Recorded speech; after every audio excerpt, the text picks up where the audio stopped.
So the trick with balancing is to find your body position, and really the balance is not coming from my body as you would think. All the balance is coming right up here in the front wheel. By turning the handlebars left and right, you can see I'm kind of over exaggerating it, but you have to kind of get a feel for the bars, and that's what you use your balance through. Notice my body is barely doing any moving at all. It's all my balance is coming from right up here in the bars. So what you want to do is, to learn how to do this, you want to get in a relatively flat surface, not hard, no concrete or anything like that. Gravel or mulch or something like that is really good because it's loose and you can kind of dig your tire in a little bit to get your balance. But really, for the best performance, what I've found is you figure out if you're right eye dominant or left eye dominant. I'm right-handed, so my right hand goes into the front. That's where most of the control comes from.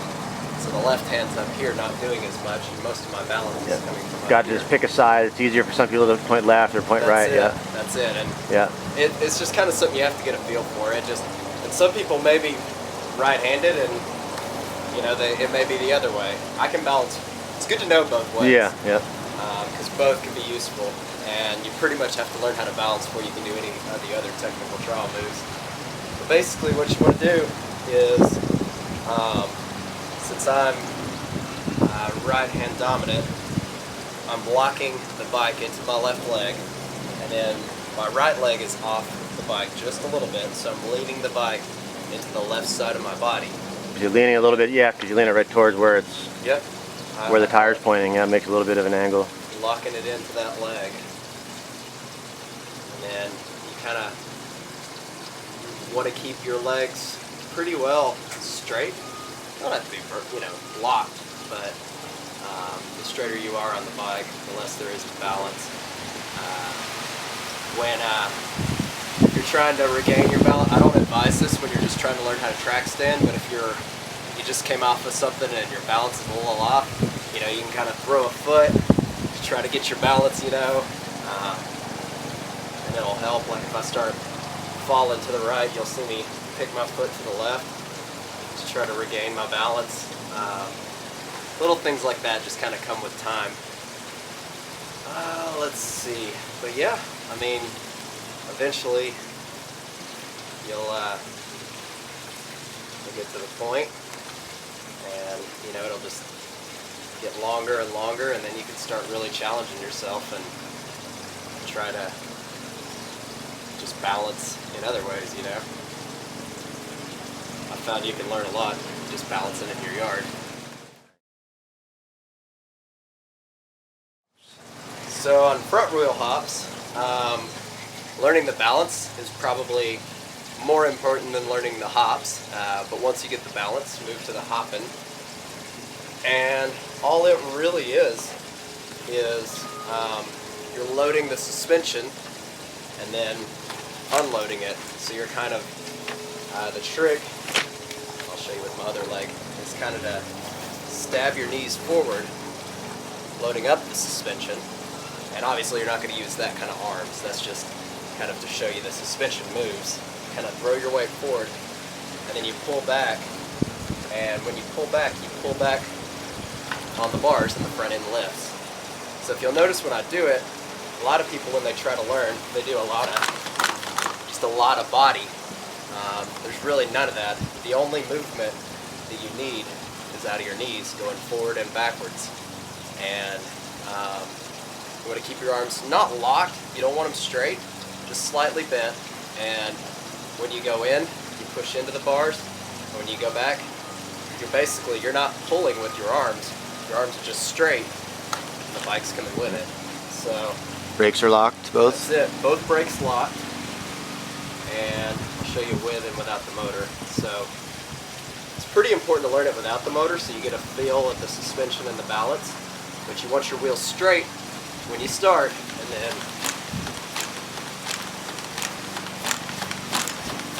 you just can go right, you pull right with your right hand, you go left,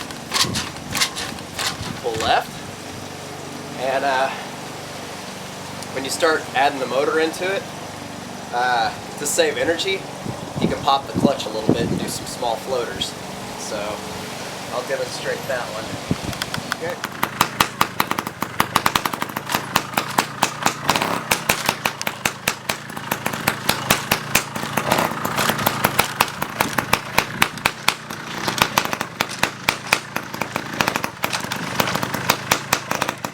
See, the problem when you use the motor is it's almost impossible not to move forward at all.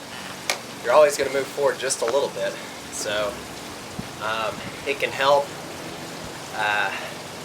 like in a situation where you want to keep the bike moving, like it's real wet and sloppy. Might be good to use the motor to keep the bike moving.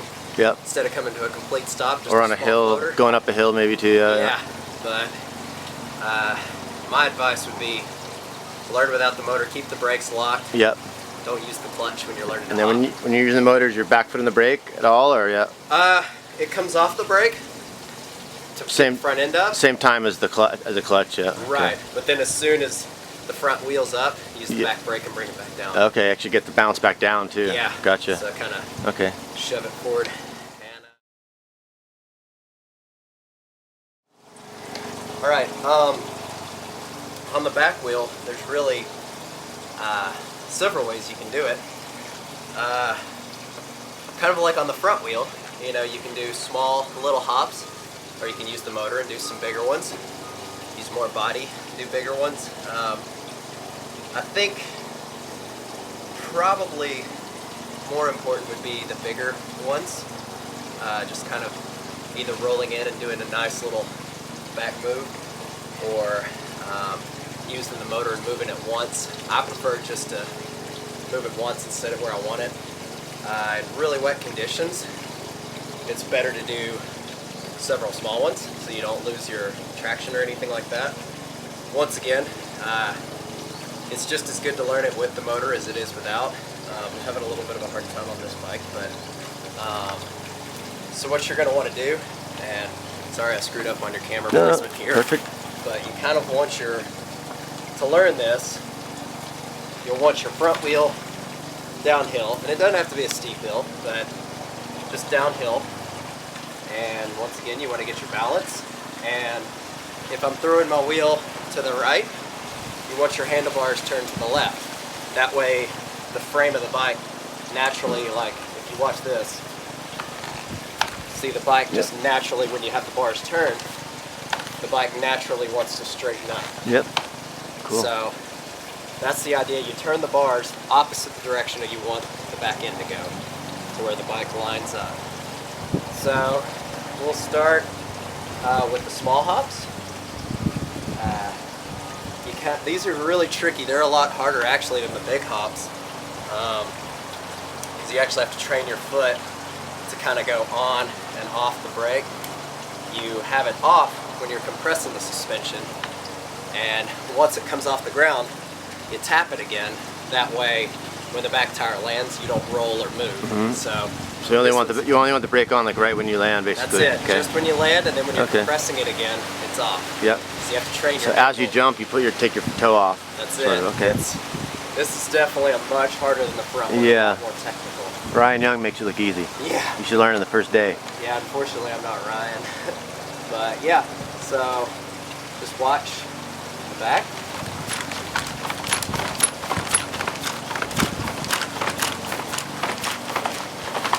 Yep, it's more like a pogo stick move almost. That's it. You're kind of... Yeah, front brake's locked the whole time. Once you get the first one, you're using the rebound off the first one to initiate the second one, and you keep it moving.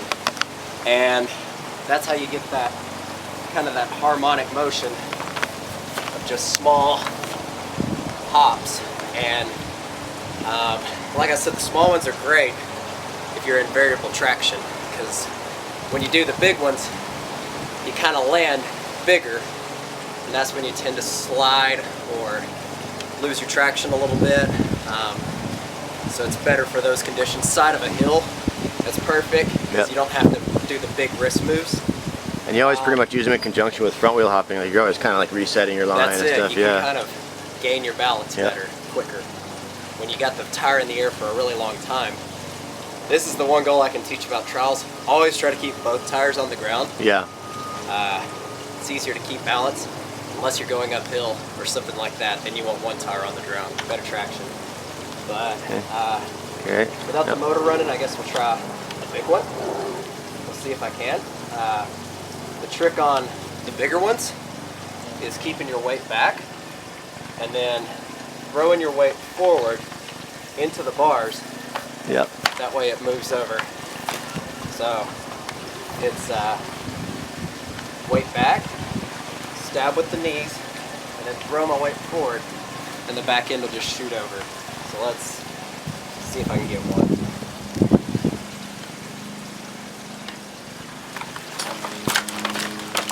Nice. I get the idea for sure. So, If you're going down a slope, it'd be a lot easier to learn on too, right? That's it. Yeah, do it on a downhill. And then, if you want to throw in the clutch, you can do even bigger ones. It's good to know both, because you never know when the motor's going to be running or not. So, do you want me to do one, I guess, with the motor running?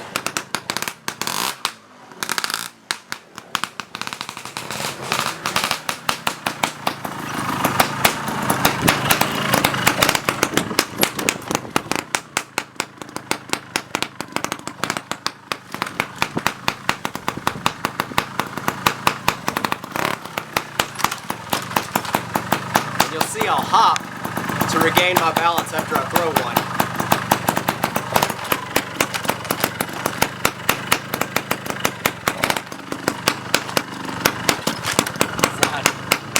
But yeah, that's all there is to those guys.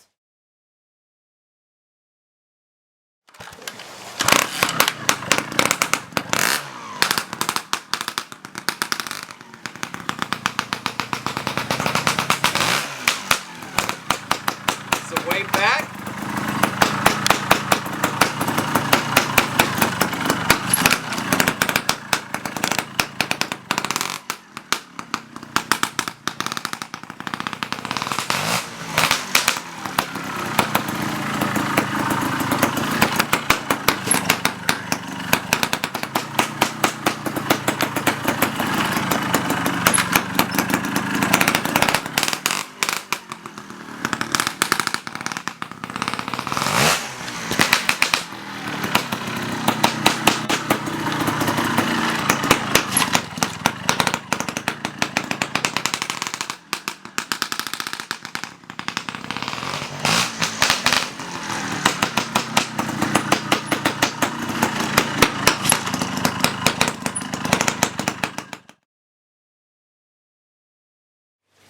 Okay, so backwards, it's really more of a style move.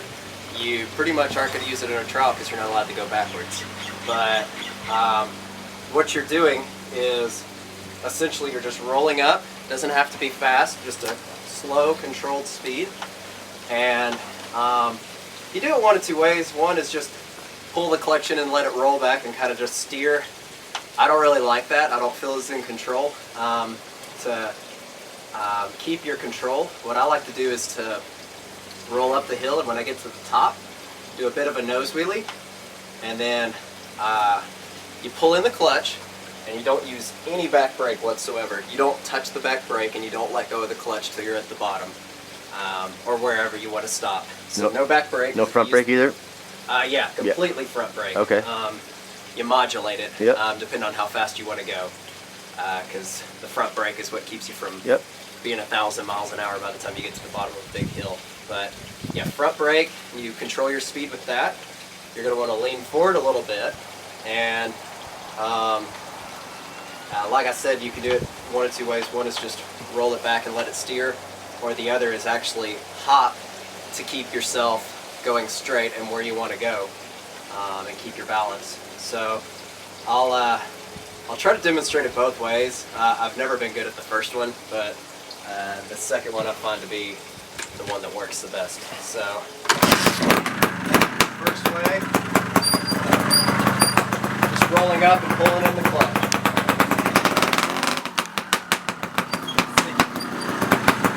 It's a lot harder because you have to go from a stop and then rolling backwards. So,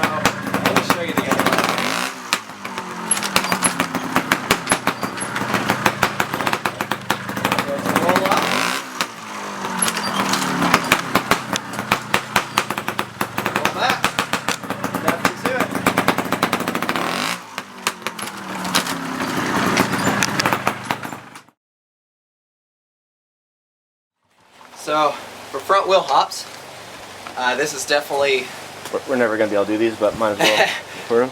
definitely the hardest trials move to learn. I honestly don't see anybody being able to learn how to do it without first learning it on a bicycle.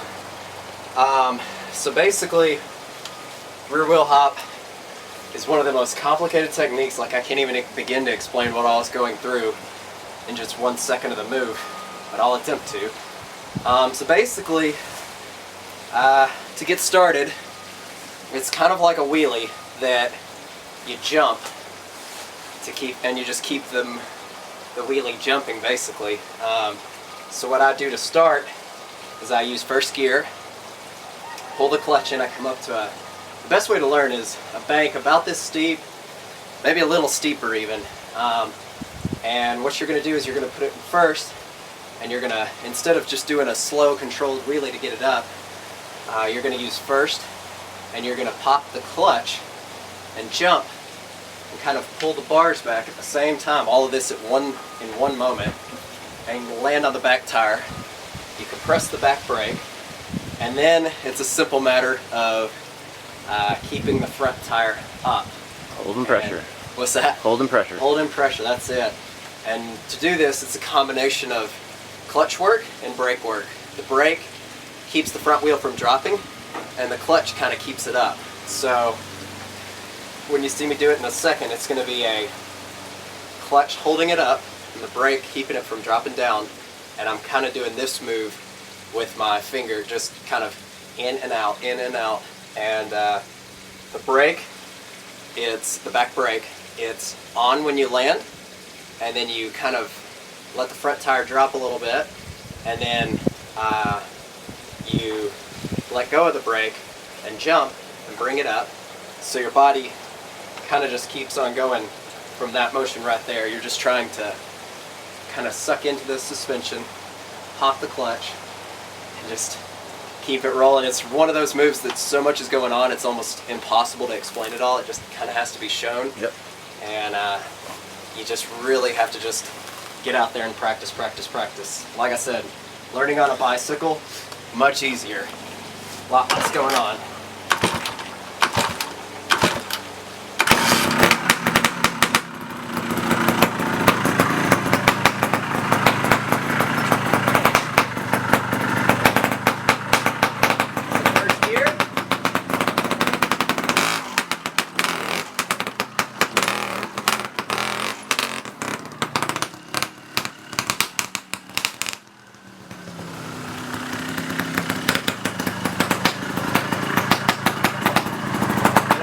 It's extremely hard.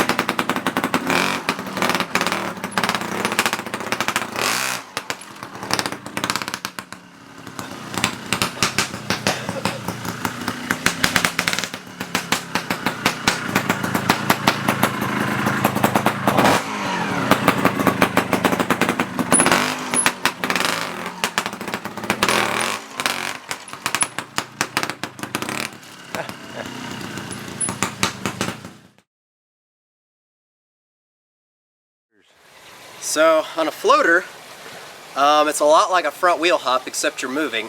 And the easiest way to learn this is find yourself a hill, probably bigger than that one, but just a hill, and like the front wheel hop, you're going to be stabbing the front suspension, loading it up, and then all at the same time you're going to be popping the clutch and kind of doing a wheelie.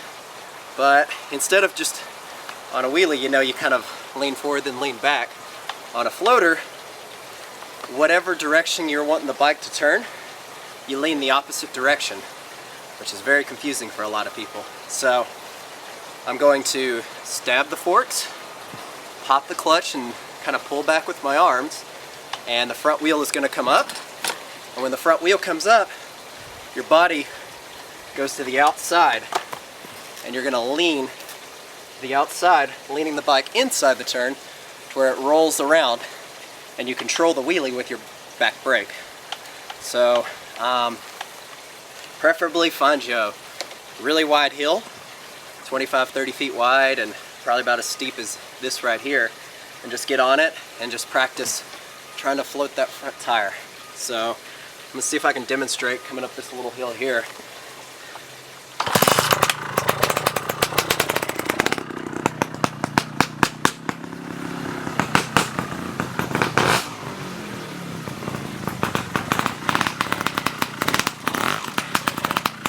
That was gay. One more of those.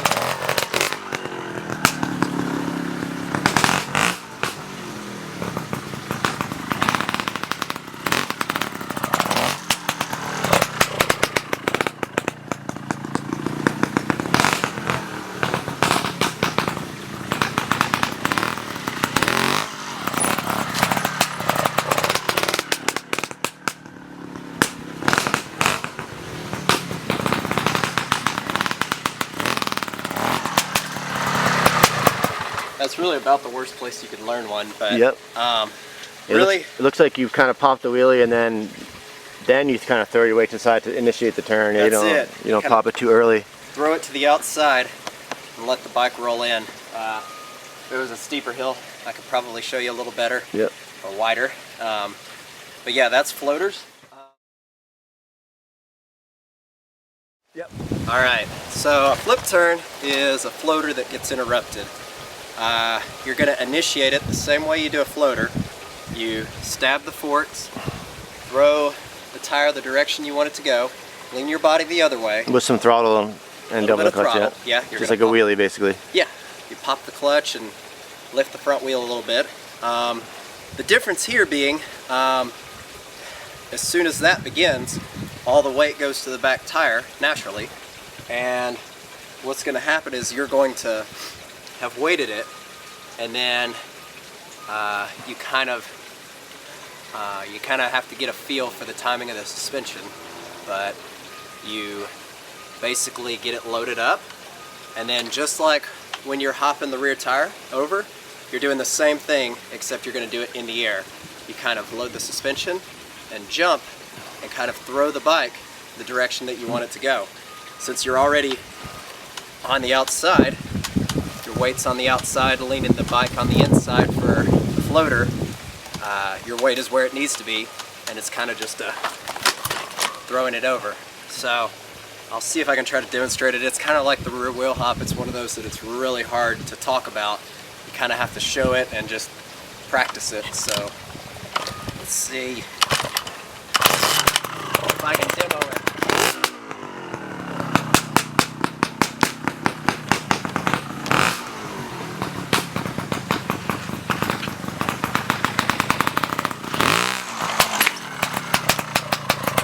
Just like that.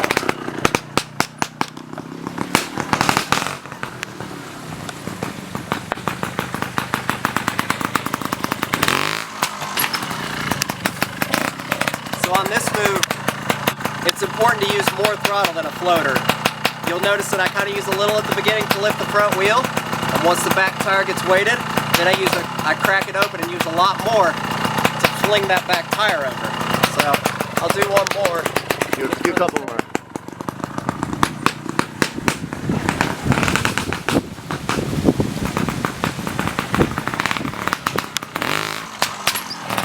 That one I tried to over-exaggerate, but you'll see I kind of duck down into the suspension, load up the front, and then the front pops up, and it's like a bunny hop. The front comes up, and as soon as it starts to pull up, you kind of push on the bars a little bit to get the back to come over, and it kind of all just floats through in one motion. Once again, it's one of those moves that's really hard to describe, so just watch the video and over and over and try to figure out what's going on all in there. It's a lot happening all at once, but it's a pop of the clutch and just kind of a flip.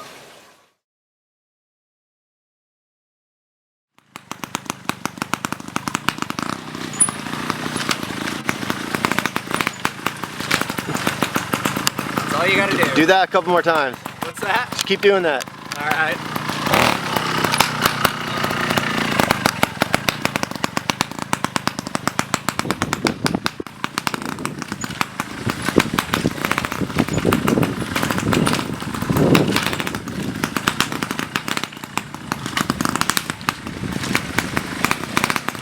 Nice. One more time.